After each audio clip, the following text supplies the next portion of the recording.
ಈ ದಿನ ನಾನು ಚಿಕನ್ ಕಬಾಬ್ ಮಾಡ್ತಾಯಿದ್ದೀನಿ. ಚಿಕನ್ ಕಬಾಬ್ಗೆ ಚಿಕನ್ನ ತೊಳೆದು ಚೆನ್ನಾಗಿ ನೀಟಾಗಿ ಇಟ್ಕೊಂಡಿದ್ದೀನಿ. ಒಂದು 3-4 ಸರಿ ಉಪ್ಪು ಹಾಕಿ ತೊಳೆದು ಚೆನ್ನಾಗಿ ನೀಟಾಗಿ ಇಟ್ಟಿದ್ದೀನಿ. ಅದಕ್ಕೆ ಅರಿಶಿನ ಪುಡಿ ಹಾಕ್ತಾಯಿದ್ದೀನಿ ಮತ್ತು ಹಾಕ್ತಾಯಿದ್ದೀನಿ.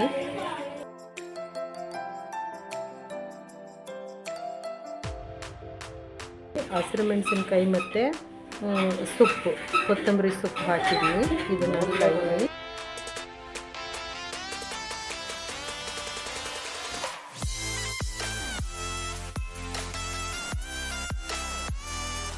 ನೆಕ್ಸ್ಟ್ ಇದರಲ್ಲಿ ಹಸಿ ಶುಂಠಿ, ಬೆಳ್ಳುಳ್ಳಿ, ಚಕ್ಕೆ, ಲವಂಗ ಮತ್ತು ಗಸಗಸೆ ಇಷ್ಟೆಲ್ಲ ಹಾಕಿದ್ದೀನಿ. ಮರಾಠಿ ಮೊಗ್ಗು ಮತ್ತು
ಸ್ವಲ್ಪ ಎಣ್ಣೆ ಹಾಕ್ತಾಯಿದ್ದೀನಿ.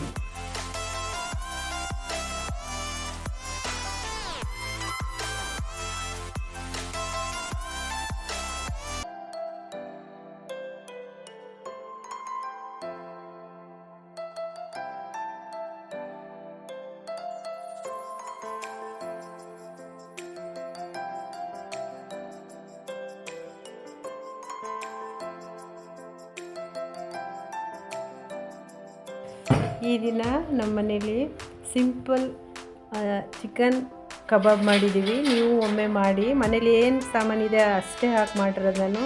ಚೆನ್ನಾಗಿದೆ. ಮತ್ತು ನೀವು ಒಂದ್ಸರಿ ಮಾಡಿ ಟೇಸ್ಟ್ ನೋಡಿ, ಕಮೆಂಟ್ಸ್ ಮಾಡಿ, ಸಬ್ಸ್ಕ್ರೈಬ್ ಮಾಡಿ, ಶೇರ್ ಮಾಡಿ, ಲೈಕ್ಸ್ ಕೊಡಿ ಪ್ಲೀಸ್.